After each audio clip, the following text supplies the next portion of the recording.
Folks, midterms are approaching.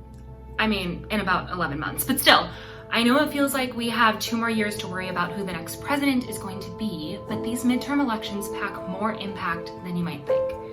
And in many cases can become the most important part of not just the legacy of the current president, but the future strides of our nation. This is the midterm elections.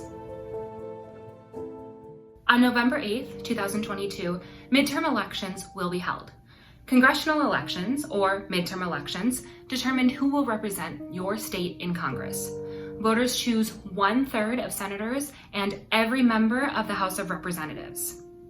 Currently, Republicans make up 213 seats in the House, while Democrats make up 221 with 1 vacancy. Congress members serve a term of 2 years and are up for re-election every 2 years. This is year 2, meaning these numbers we just listed could drastically swing in one direction or the other. There are a lot of big bills on the table. First and foremost, actions need to be taken on many of Biden's promises around immigration, climate change, and the social safety net revolving around COVID-19, especially as the threat of a new variant continues.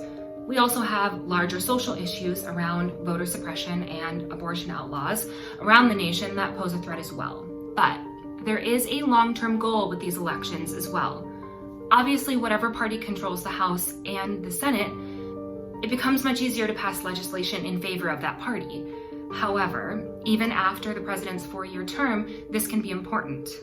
The success of a president can be measured in many ways, but in the eyes of voters, it's how many bills were passed in favor of that voter base. As you can imagine, without a majority in the House, it can be very difficult to pass any legislation in favor of the people. This means that when it comes time for presidential re-election, the odds of a re-elected candidate could fall through.